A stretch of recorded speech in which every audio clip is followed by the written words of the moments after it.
Buddha's words on stream enterers.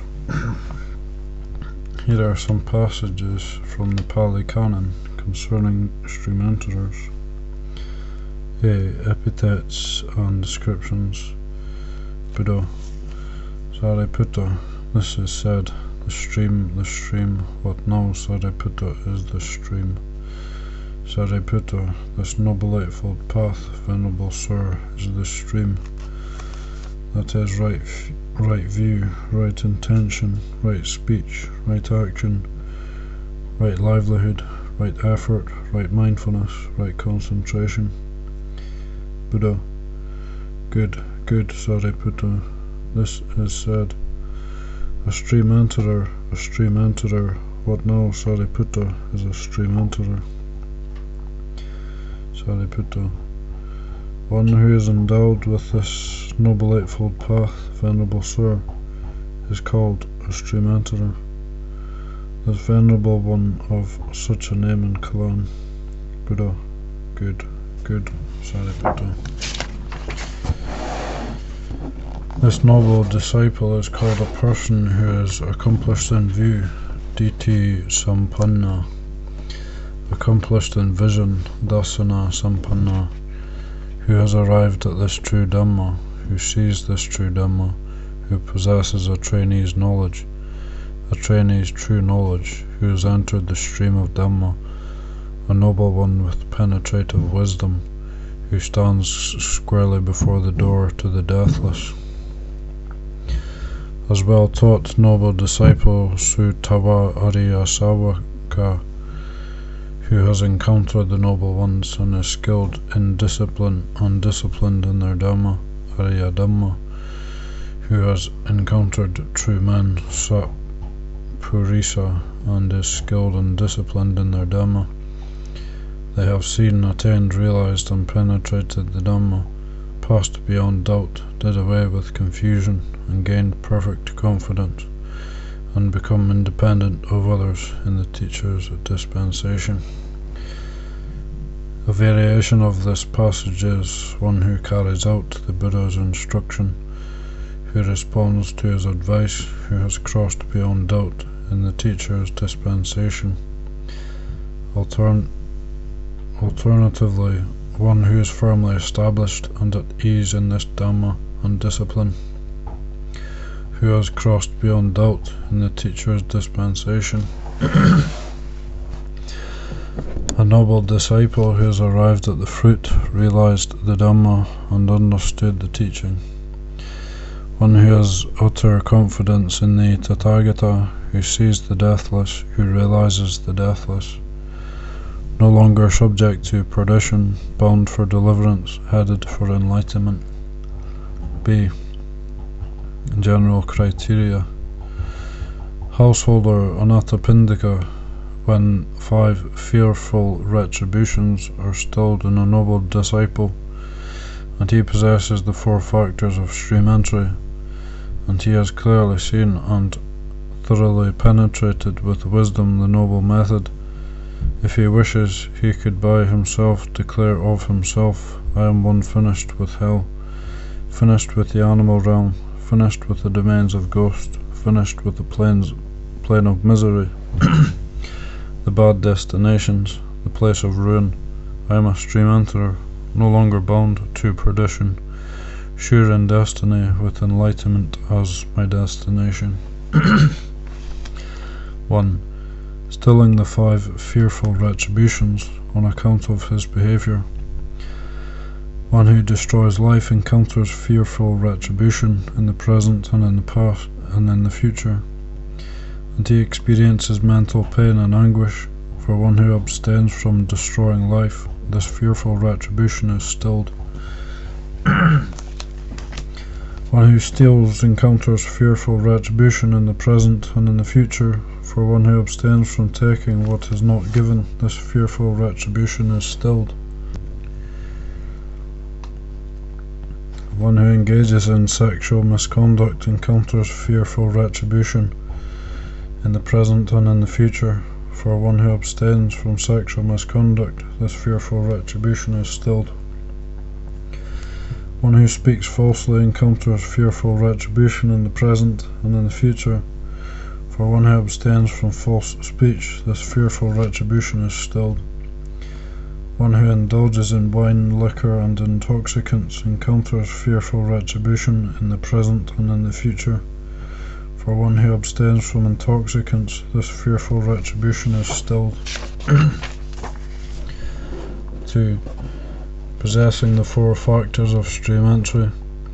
Here the noble disciple possesses firm confidence with wisdom in the Buddha. Thus, the Blessed One is an arahant, perfectly enlightened, accomplished in true knowledge and conduct, fortunate, knower of the world, unsurpassed leader of persons to be trained, teacher of devas and humans, the awakened one, the Blessed One.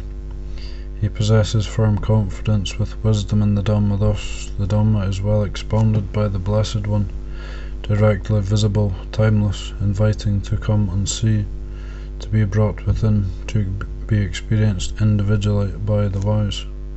He possesses firm confidence with wisdom in the Sangha. Thus, the community of the Blessed One's disciples is practicing well, practicing uprightly, practicing correctly, practicing properly. That is, the four pairs of persons, the 8 types of individuals. This community of the Blessed One's disciples is worthy of gifts, worthy of offerings, worthy of hospitality, worthy of respect, the unsurpassed field of merit for the world. He possesses the virtues dear to the noble ones, unbroken, untorn, unblemished, untainted, free, praised by the wise, unambiguous, and leading to concentration. 3. To see and penetrate with wisdom the noble method, the noble disciple carefully analyzes dependent origination. Thus, when this exists, that comes to be. With the arising of this, that arises. When this does not exist, that does not come to be. With the cessation of this, that ceases. That is, with ignorance as condition, volitional formations come to be. With volitional formations as condition, consciousness comes to be. Such is the origin of this whole mass of suffering. With the remainderless elimination and cessation of ignorance comes cessation of volitional formations. With the cessation of volitional formations comes cessation of consciousness. Such is the cessation of this whole mass of suffering. When these 5 fearful retributions are stilled in a noble disciple, and he possesses the 4 factors of stream entry, and he has clearly seen and thoroughly penetrated with wisdom the noble method, if he wishes, he could by himself declare of himself, I am a stream enterer, with enlightenment as my destination. Of these 3 criteria, the 4 factors of stream entry are direct attributes of stream enterers. The remaining 2 criteria are a cause and an effect of these 4 factors respectively. Understanding the noble method, the law of dependent origination, is a cause for these factors of stream entry, because when wisdom sees this law of nature, faith is stable and based on reason, and conduct is in accord with moral principles. The first criterion is an effect, because when faith and conduct reach this stage, the fearful retributions cease. Therefore, the Pali Canon generally refers solely to the 4 factors of stream entry as the constant attribute of stream enterers. Bhikkhus, a noble disciple who possesses 4 things is a stream enterer, no longer bound to the lower world. A noble disciple possesses firm confidence with wisdom in the Buddha, the Dhamma, and the Sangha. He possesses the virtues dear to the noble ones, leading to concentration. The 4 factors of stream entry are sometimes called Dhamma lens or Dhamma mirror, Dhamma dasa, for stream enterers to use for inspection and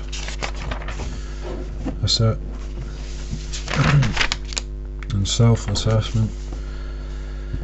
They are sometimes called the notion of merit ocean of good fortune and food for joy.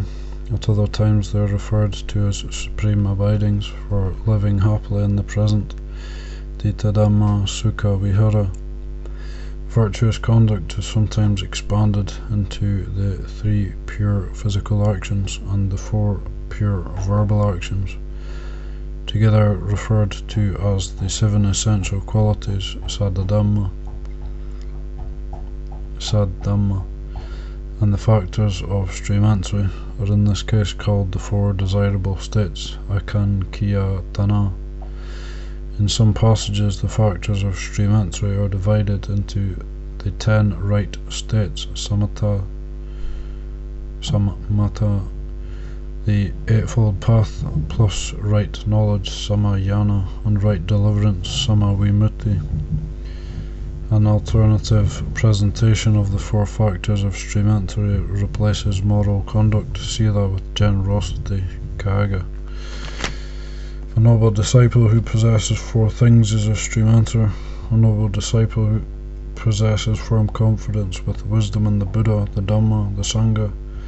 He dwells at home devoid of the stain of stinginess, freely generous, open-handed, delighting in relinquishment, one devoted to the requests of others, delighting in giving and sharing. Whatever there is in the family that is suitable for giving, all that is shared unreservedly among those who are virtuous and of good character. All of the attributes of stream-enterers fall under the qualities of faith, moral conduct, learning, generosity and wisdom. For this reason the Buddha frequently encouraged his disciples to develop these qualities and to use them as a measuring stick for the progress of awakened beings. Likewise, he suggested they be used to measure the progress of all his disciples, including those not yet enlightened. Bhikkhus. Growing in 5 areas of growth, a male noble disciple grows with a noble growth, Ariyavadi, and he acquires the essence, acquires the best of this bodily existence. What are the 5? He grows in faith, conduct, learning, generosity and wisdom.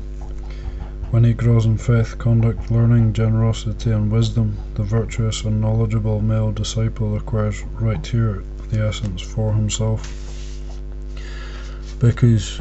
Growing in 5 areas of growth, a woman noble disciple grows with a noble growth, and she acquires the essence, acquires the best of this bodily existence. What are the 5? She grows in faith, conduct, learning, generosity and wisdom. When she grows in faith, conduct, learning, generosity and wisdom, the virtuous and knowledgeable woman disciple acquires right here the essence for herself. A bhikkhu possesses faith, conduct, learning, generosity and wisdom. He thinks, "Oh, that by realizing for myself with direct knowledge I may here and now enter upon and abide in the deliverance of mind and deliverance by wisdom that are taintless with the destruction of the taints."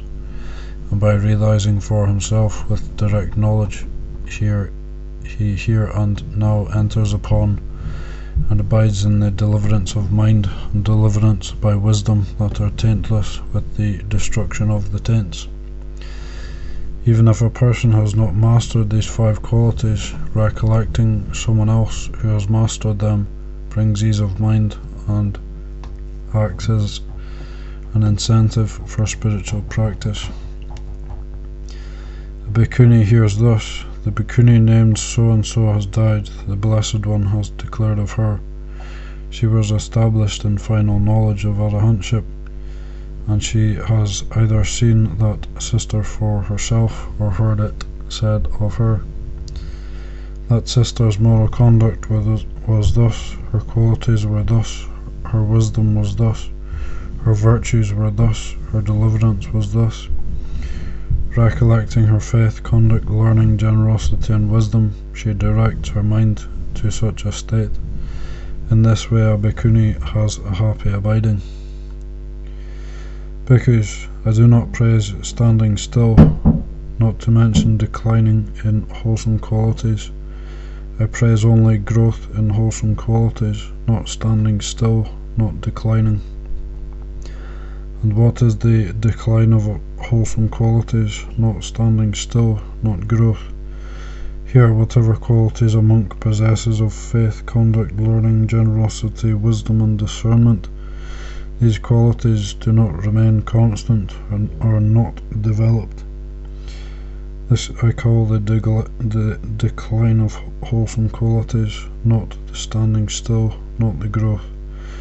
And what is the standing still of wholesome qualities? Here, whatever qualities a monk possesses of faith, discernment, these qualities neither decrease nor increase. And what is the growth of wholesome qualities? Here, whatever qualities a monk possesses of faith to discernment, these qualities do not remain constant, nor do they decline. There are several instances when the Buddha presented variant definitions for some of these 5 qualities. 1. Faith, saddha. Apart from the firm confidence with wisdom in the 3 jewels as found in the 4 factors of stream entry, the Buddha often presented another definition. And what is the accomplishment of faith? Here a noble disciple has faith. He has faith in the enlightenment of the Tathagata. Thus, the Blessed One is an Arahant, the Awakened One, the Blessed One. 2. Moral conduct, sila. On many occasions the Buddha defined moral conduct very simply as the 5 precepts. Here a noble disciple abstains from the destruction of life, from stealing, from sexual misconduct, from false speech, from wines, liquors, and intoxicants, which are a basis for negligence. From the surrounding material, it is fair to say that these 2 passages on faith and conduct refer to noble disciples who have not yet reached a stage of awakening, as will become clear from additional quotations below. 3. Learning, sutta. In addition to having encountered the noble ones and being skilled in the noble teaching Ariya Dhamma, as mentioned earlier, the Buddha gave an alternative definition. And what is the treasure of learning? Here a noble disciple is one of great knowledge, and bears in mind and retains what he has learned. In these teachings, beautiful in the beginning, beautiful in the middle, and beautiful in the end, which in spirit and letter proclaim the absolute, perfected, and purified holy life, he is erudite. He remembers them, recites them, is well versed in them, and penetrates them with vision. 4. Generosity, kagga. There are normally no variant definitions from that presented earlier. 5. Wisdom, panya. Apart from an understanding of dependent origination, the Buddha presented definitions that can also be applied to noble disciples who are not yet awakened. And what is the treasure of wisdom? Here a noble disciple is wise. He possesses wisdom that penetrates arising and passing away, which is noble and pierces defilement, leading to the complete destruction of suffering. And what is accomplishment in wisdom? One who dwells with a heart overcome by covetousness and greed, by ill will, by sloth and torpor, by restlessness and worry, and by doubt, does what he should avoid and fails in his duty. As a consequence, his fame and happiness diminish. When a noble disciple thus understands that these qualities are defilements of the mind, he abandons them. When he has abandoned them, he is called a noble disciple of great wisdom, of vast wisdom, one who sees the path of prosperity, one endowed with wisdom. This is called accomplishment in wisdom. One passage from the Pali Canon enumerates 6 qualities of a stream enterer. By possessing 6 qualities, the householder Tapusa and 20 other lay disciples has reached certainty about the Tathagata, has seen the deathless, has realized the deathless, and conducts his life accordingly. He possesses firm confidence with wisdom in the Buddha, the Dhamma, and the Sangha. He possesses noble moral conduct, noble knowledge, and noble deliverance.